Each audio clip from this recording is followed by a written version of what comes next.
बड़ी विक्ट्री आज पीटीआई के लिए। कानूनी जंग उन्होंने जीती है, सियासी जंग भी पहले वो जीत चुके हैं और दूसरी जंग जो भी है वो ट्राइब्यूनल्स में है। 31 पिटिशन्स वहाँ पे नेशनल असम्बली की और 22 पंजाब असम्बली की फ़ाइल हुई हैं। उनमें से अगर कुछ का फ़ैसला भी पीटीआई के हक़ में आता है 15 का भी, तो नंबर गेम जो है वो बहुत बदल जाएगी। और इस पर हम बात करें फवाद चौधरी से, तो नंबर पे मैं डिफरेंस है मेरा मुझे जो पता चल रहा है कि वो 55 के करीब है।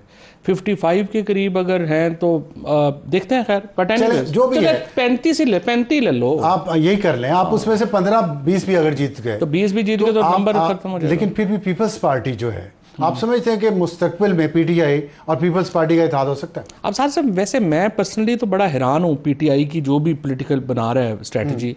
देखिए ना, पीपल्स पार्टी को उतना ही नुकसान हुआ है इन इलेक्शंस में जितना पीटीआई को हुआ है। क्यों? पीटीआई नंबर 1 पार्टी थी और पीपल्स पार्टी नंबर 2 सबसे बड़ी पार्टी थी इस पार्लियामेंट में। उन्होंने 1 सदारत और 2 गवर्नरियां लेने के लिए बिलावल भुट्टो को मेन लीडर ऑफ अपोजिशन नहीं बनने दिया। अगर आज वो फॉर्म 47 पे ना आते तो इसका मतलब था कि पीपल्स पार्टी पीटीआई हुकूमत बनाती और अपोजिशन जो थी वो बिलावल कर रहे होते। नून लीग तो आउट हो गई थी इलेक्शन। बिलावल ने तो परसों खान साहब के खिलाफ बयान दिए। तो मैं कह रहा हूँ ना, वो अपोजिशन करते ना। फॉर्म 47 की अगर सपोर्ट ना करते आसफ जरदारी और बिलावल भुट्टो, तो आज मेन अपोजिशन पार्टी पाकिस्तान की कौन होती? पीपल्स पार्टी होती। सो पीटीआई हुकूमत बना रही होती और हुकूमत चलाना आसान नहीं था। अच्छा, एक बात आप इस्टेब्लिशमेंट की जस्ट एज अ पॉलिटिकल उसके ठीक है, तो आपकी राय है, मैं एहतराम करता हूँ। आपने अभी बार बार बात की इस्टेब्लिशमेंट की कि आप बहुत करीब रहे हैं। आज के फैसले के बाद आप समझते हैं कि अगले आने वाले दिन पीटीआई के लिए बहुत बेहतर होंगे या ये टसल जारी रहेगी? नहीं, कोई पाकिस्तान के लिए बेहतर नहीं है। देखें ना, आप समझते हैं बेहतरी नहीं आएगी? बिल्कुल भी नहीं। जब तक मायूसी क्यों है? मुल्क ही नॉर्मल नहीं है। पाकिस्तान की पूरी सोसाइटी को आप दीवार से लगा देंगे और कोई सोल्यूशन ही नहीं देंगे, क्या होगा? यही होगा फिर। सियासी जमातों ने नहीं देना, सियासी जमातों ने देना है। आप खुद कह रहे हैं इंगेजमेंट होनी चाहिए, मैं तो कह रहा हूं नेगोशिएट होना चाहिए, तमाम सियासी जमातों को ग्रैंड पॉलिटिकल डायलॉग होना चाहिए। ठीक है, वो उसके लिए आपके खान साहब नहीं मान रहे? नहीं, क्यों नहीं खान साहब मान रहे? खान साहब को आप खान साहब ने मानना है। पहले तो आपने जो ताकतवर लोग हैं, आप इद्दत के केस बनाए। इस कदर वाहियात किस्म की जो है वो आप बैठा के प्राइम मिनिस्टर को, फर्स्ट लेडी को इस किस्म की वाहियात वहाँ पे जिरे करवाएं और उसके बाद आप इज्जत करने को तैयार नहीं। आपका ख्याल अगर इज्जत केस वापस हो जाए तो खान साहब आ जाएंगे? आई थिंक दिस कैन एक कंडीशन है। नहीं, कंडीशन नहीं है। मैं तो नहीं खान साहब से मिला रहा हूँ, बट मेरा देखिए, सबसे पहले माहौल बनाना होता है। अगर मेरे और आपके दरमियान इतनी तलखियाँ हैं कि आप मेरी शक्ल नहीं देखना चाहते अफसार साहब, तो देखें हम क्या बातचीत करें। अच्छा, ये आपने तलखियों की बात की, तलखियां तो कम करनी ठीक है, ये बात सही है। आपकी तलखियां दोनों तरफ नहीं, एक्चुअली दोनों तरफ को भी छोड़ दें। मैं कहता हूं पॉलिटिकल पार्टीज की भी आपस में तलखियां कम होनी चाहिए। ये बहुत अच्छी बात आप कर रहे हैं, लेकिन आपकी अपनी जमात के अंदर इतनी तलखियां हैं, आपके जमाती साथियों से इतनी रहती हैं। पॉलिटिकल पार्टीज में तो होती है ना, नून लीग के अंदर ग्रुप नहीं है, नहीं है। उन्होंने आपकी मेंबरशिप मुअत्तल कर दी? नहीं, सब कुछ चलती रहती है। रऊफ हसन साहब उस दिन दिखा रहे थे टीवी पे। देखिए, बात यह है, मेरा तो सच्ची बात है, इन लोगों को तो मैं इतना जानता भी नहीं हूँ। हमें तो ये लोग तो इसलिए सारे लोग आ गए कि हमें मार कुट के फारिग कर दिया गया, तो आप भी कभी ऐसे डाल दिया गया। जब आप 2002 में आए परवेज मुशर्रफ के दौर में, मैं मुशर्रफ साहब के दौर में तो कभी नहीं आया। नहीं, आप उस वक्त आए हैं ना? मैं तो कभी नहीं आया। मैं तो बाद में, जब मुशर्रफ साहब रिटायर हो गए थे, उस वक्त 2008 में हुए ना, लाइमलाइट में तो आप आ चुके थे। नहीं, बिल्कुल भी नहीं। मैं कब आया था? बिल्कुल थे आप। नहीं, अब साहब वैसे जनाब नाल दोस्ती सी, वैसे लाइमलाइट मेरे लिए तो लाइमलाइट नहीं। चले, आपसे दोस्ती इतनी पुरानी हो गई। हाँ, ये भी हो सकता है, लेकिन गैप तो एक आया ना जिसमें आपने अपनी जगह बनाई। दूसरों का भी हक है कि अगर आप लोग पीछे हट जाते हैं, जैसे आप हटे और उस पर आप जो भी है, कुछ लोग तो अभी भी नहीं हटे ना, उनको भी हटाए जाने की कोशिश है। आप पे एतराज ये आपकी जमात का फर्क है। मसलन जो अभी जो लोग हैं, जो सारे आपको नजर आ रहे हैं, उनके साथ तो वही नहीं हुआ ना। यही बात वो आपके बारे में कहते हैं। नहीं, कैसे कहते हैं? मतलब आप भी यहीं से हैं। मैं बताता हूँ कैसे कहते हैं। आप जैसे कह रहे हैं ना कि वो भी एस्टैब्लिशमेंट की गेम को कर रहे होंगे, नहीं कर रहे होंगे। आपके बारे में ये कहा जाता है। आपको 9 जुलाई 2024 को इस्लामाबाद हाई कोर्ट ने 2 हफ्तों के लिए आपका नाम पासपोर्ट कंट्रोल लिस्ट से निकाल दिया। आप कह रहे हैं बाहर मेरे पास साइकिल भी नहीं है, तो कहाँ जाना आपने? तो मैं तो सीपैक मीटिंग में जा रहा हूँ, मेरा टिकट भी उन्होंने भेजा है। बीजिंग में कॉन्फ्रेंस है, मैंने वहां पे लिखा था, वो आपके बंदे ने पढ़ के ना बताया आपको। ये तो गवर्नमेंट की, चाइनीज गवर्नमेंट की दावत है, 2 दिन की कॉन्फ्रेंस। और लोगों की दावतें आती हैं, नाम नहीं उनके निकलते। आपका निकला है, परवेज लाई का निकला? नहीं, पूरी दुनिया। और आप परवेज लाई को सपोर्ट कर रहे हैं, शायद महमूद कुरैशी को सपोर्ट कर रहे हैं कि ये लोग इस जमात को आगे ले जा सकते हैं। इसलिए आप पे इल्जाम आ रहा है ये, उन लोगों की तरफ से जिनके बारे में लोगों के शकूक हैं कि क्या कह सकते हैं हम, ऑल द एस्टैब्लिशमेंट्स मैन? देखिए सभी बात यह है कि पाकिस्तान में जो भी लोग पॉलिटिक्स करते रहे, चाहे वो नवाज शरीफ हैं, चाहे वो बेनज़ीर भुट्टो थी, या वो इमरान खान हैं, या जो हम लोग हैं, हम लोगों की पॉलिटिक्स 3 महीने पुरानी तो नहीं है ना। सही है, जाहिर है हम एक बहुत तवील अरसे से पॉलिटिक्स कर रहे हैं, जनरेशन से हैं। तो पाकिस्तान में आप मेन्यू में से चीज़ें उठा रहे हैं ना। पाकिस्तान में एस्टैब्लिशमेंट का रोल है 1952 से, इसलिए हमारे ताल्लुकात हैं, सब लोगों के ताल्लुकात हैं। तो अब जो ताल्लुकात ख़राब हुए हैं अगर, तो वो मेरे तो नहीं हुए खाली। पीर पगाड़ा से ज़्यादा करीब कौन होंगे एस्टैब्लिशमेंट के? शेख रशीद से ज़्यादा करीब कौन होंगे एस्टैब्लिशमेंट के? शाह महमूद कुरैशी साहब से ज़्यादा कौन होगा एस्टैब्लिशमेंट के? चौधरी परवेज़ इलाही से ज़्यादा कौन होगा एस्टैब्लिशमेंट के? सो एक पूरी टुकड़ा था जो कि अब नहीं रहा।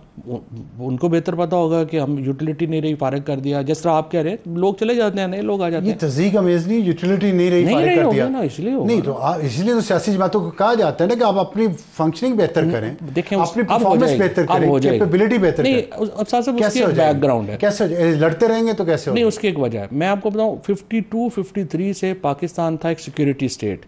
पहले वियतनाम, पहले वो अपना कोरियन वॉर शुरू हो गई, फिर वियतनाम वॉर शुरू हो गई, फिर अफगान वॉर शुरू हो गई।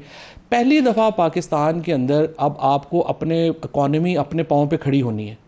पाकिस्तान को नॉर्मल कंट्री अब बनना ही बनना है। ये पॉलिटिकल पार्टीज और एस्टैब्लिशमेंट, ये आपकी विशफुल थिंकिंग नहीं, है नहीं, या उसकी वजह है, मैं आपको बता रहा हूँ। आप ये देखें, जैसा आपने कहा, हम तो 100 साल से इलेक्शन लड़ रहे हैं, कभी सोचा ही नहीं था कि औरतों से ज़्यादा वोट मांगने पड़ने हैं। जो बच्चे क्रिकेट खेल रहे हैं बाहर, वो अलहदा अपनी मर्जी से वो कहेंगे हमने अब्बा जी आपने वोट देनी है, दे दे, हम अपनी वोट खुद देंगे। पॉइंट मेरा सिर्फ पॉइंट, ये जो पाकिस्तान किनशिप से इंडिविजुअलिज्म की तरफ चला गया है, और दूसरा इस इलाके में वॉर खत्म हो गई है। अब आपने पाकिस्तान को एक नॉर्मल मुल्क बनाना है। पाकिस्तान की पॉलिटिकल पार्टीज को इख्तियार बढ़ाना पड़ेगा। जब उससे पहले तो हमें ज़रूरत ही नहीं ना पड़ी, बाहर से पैसे आ जाते थे हम, ठीक, आप 90 तक उठा के देख लें, हर इंडिकेटर में हम इंडिया से आ गए हैं। ठीक है, लेकिन जो इस वक्त सूरत हाल है, जो आपने भी कहा कि अभी मुझे अब हालात बेहतर होते नहीं लग रहे, ये तो पर्सनल तलखियां हैं ना। नहीं, मैं पर्सनल आपकी ज़ाती उसकी पार्टी की बात नहीं कर रहा। जो दो ग्रुप्स हैं इस वक्त, जो दो पावर सेंटर्स हैं, एक तरफ पीटीआई है, एक तरफ हुक्मरान इत्तेहाद है, ये समझ जाएंगे आपके ख्याल में ये बात? और समझनी पड़ेगी ना। पैसे नहीं, कॉमन ग्राउंड क्यों नहीं है? पैसे नहीं है ना। तो पैसे नहीं तो कॉमन ग्राउंड किधर है? कॉमन ग्राउंड मजबूरी बनाती है ना। कहाँ इससे ज्यादा क्या मजबूरी होगी? देखिए, मैं आपकी इससे ज्यादा मजबूरी क्या? पहली बात तो ये है कि मैं तो आपकी बात से एग्री कर रहा हूँ कि तलखियाँ ज्यादा है, लेकिन मैं आपसे ये कह रहा हूँ कि हमारे पास 2 ऑप्शंस हैं। या तो हम तलखियाँ रख लें और मुल्क को डुबो दें, या हम तलखियां कम कर लें और मुल्क को नॉर्मलाइज कर लें। आप इतने ऑप्टिमिस्टिक क्यों है कि बन जाएगी? इसलिए कि ये इकोनॉमिक रियलिटी और सोशल होता क्या है। अब सिर्फ हमेशा सोशल चेंज पहले आती है, पॉलिटिकल चेंज उसको फॉलो करती है। जिस तरह से इंडस्ट्रियल रेवोल्यूशन आया था ना, तो एक पूरा यूरोप जो है वो किनशिप से इंडिविजुअलिज्म की तरफ चला गया। पाकिस्तान के अंदर जो इस वक्त ये नून लीग क्यों राउट हुई है? मरियम नवाज जब वोट को इज्जत दो के ऊपर थी, तो क्यों मरियम नवाज के लीडर थी ना वो। अगर मरियम नवाज 6 महीने और उसके ऊपर रख लेती, वो ले दे गई थी, लेकिन उन्होंने अनफॉर्चुनेटली अपना नैरेटिव खो दिया, वो दूसरी तरफ चली गई। अब उसके नतीजे में क्या हुआ है कि नून लीग राउट हो गई है। अब नून लीग में एवरेज जो आपका लीडर है वो 75 साल का है, वोटर एवरेज 18 साल। आपको अल्टीमेटली पाकिस्तान को नॉर्मलाइज अगर करना है तो कॉन्स्टिट्यूशन को प्रिवेल कराना पड़ेगा। कहना चाहते हैं कि एस्टैब्लिशमेंट ही कदम पीछे लेके जाएगी, इमरान खान को भी लेके जाना पड़ेगा। फॉर एग्जाम्पल देखिए ना, फॉर एग्जाम्पल एक बहुत बड़े जो मेन एक झगड़ा जिस पे है, सोशल मीडिया अकाउंट्स हैं, वो बाहर बैठे हुए हैं, उन्होंने एक कैंपेन बनाई हुई है कि पाकिस्तान के लोग और फौज आपस में लड़ पड़े। देखें, ये सपोर्ट नहीं कर सकती पीटीआई और इमरान खान इन्हें, और उसको वेस्टिफोरियसली उन लोगों को अपने आप को डिस्टेंस करना पड़ेगा। सोशल मीडिया को क्या पाकिस्तान के खिलाफ झूठ बोलना बंद कर दें और यहाँ से उन्हें इक़्तिदार पेश कर दिया जाएगा? नहीं, ये इक़्तिदार पेश नहीं करना आपने। आप पाकिस्तान के इक़्तिदार को पाकिस्तान के अवाम पे छोड़ दें। Let the people of Pakistan. अगर फर्ज करें ये कोई कॉमन ग्राउंड बनती है, बन जाएगी। ये पार्लियामेंट जो अभी जो स्ट्रेंथ है, पॉलिटिकल स्ट्रेंथ, जिस तरह जो पार्टी पोजीशन बन रही है, इसमें खान साहब इस पार्लियामेंट को चलने देंगे बाहर आके? ये तो डिटेल्स है ना, पहले तो इंपॉर्टेंट डिटेल है। देखें, इसमें मैं तो अभी कह नहीं ना सकते, मैं और आप ये डिस्कशन करें, डिटेल आप डिटेल को छोड़ देते हैं। बताएं कि फाउंडेशनल स्टोन फाउंडेशन तो देखिए, कोई रखा गया है, फाउंडेशन सिर्फ ये करे ना, इमरान खान को आपको स्पेस देनी पड़ेगी ना पॉलिटिकल। ये तो नहीं हो सकता है, इससे बड़ी स्पेस और क्या होगी? नहीं, इमरान खान को आपने जेल में रखा हुआ है, आपको उनसे बातचीत करनी पड़ेगी। जेल से बाहर आ जाएं, और एक इद्दत केस ख़त्म कर दें, दो शराइत तो आपने बता दी। ये मेरी एक रीडिंग है कि ये इससे शुरू करना चाहिए, क्योंकि देखें ना, एक प्रॉब्लम हमारा ये हुआ ना कि एक जो कम्युनिकेशन गैप आ गया, हम लोगों ने चूँकि रब्ता ख़त्म कर दिया, उस दर से ये जो गलत फहमियाँ हैं।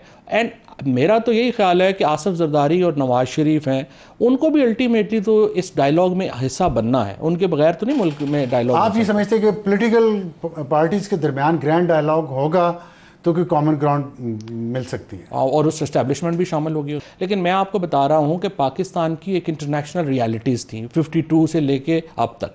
अब वो इंटरनेशनल रियलिटी चेंज हो गई है, अब वो हमें माननी पड़ेगी। अब पाकिस्तान को आइन के तहत तो आना ही आना है, चाहे हम इसको अभी रोक लें। उसमें लगता नहीं है जो हालात चल रहे हैं, जिस तरह हुकूमत ने आप डिगिंग इट्स हील, वो कह रहे हैं हम रिव्यू में जाएंगे और बहुत सारे रिपोर्ट्स बता रहे हैं। कोई पता नहीं इनको, रिव्यू में जा ही नहीं सकते। 17-13 जजेस के खिलाफ अपील पे आप रिव्यू में कहाँ जाते हैं? तो पता नहीं कौन अहमद कह रहा है। नहीं, कोई नहीं जाते। गुजरान ने प्रेस कॉन्फ्रेंस नहीं, कोई नहीं जाएंगे। अहमद कह रहे हैं फिर वो एक नई लड़ाई शुरू हो जाएगी। नहीं, वो मतलब नहीं जाएंगे, रिव्यू में नहीं जा सकते। आजम तारड़ जो है, खान साहब को बाहर आता कब तक? आजम ने कहा है कि हमने खान साहब को बाहर आता कब तक देख रहे हैं आप? इमरान खान को अपने केसेस की वजह से थोड़ा अंदर है, सियासत की वजह से अंदर। कब तक आप आता बाहर देख? जो ही सियासत नॉर्मलाइज है, ये जो लोग बाहर हैं पार्टी के, उसे ले आएंगे? इनकी कैपेसिटी में नहीं है, कैपेसिटी नहीं है, कैपेसिटी। केपी के चीफ मिनिस्टर में भी नहीं है। नहीं, वो कोशिश कर रहा है, लगे हुए हैं, उस पर भी इतराज़ात हैं लोग, लगे हैं। देखते हैं ना, देखें, बात यह है कि Imran Khan is too big, और इमरान खान के साथ ही बात करनी पड़ेगी। स्पेस तो इमरान खान को देनी पड़ेगी ना, कैसे उसके बगैर मुल्क चलाएंगे। बहुत शुक्रिया फवाद चौधरी साहब हमारे प्रोग्राम में तशरीफ़ लाने का। इंशाल्लाह आपसे मुलाकात रहेगी। यहाँ लेते हैं एक ब्रेक।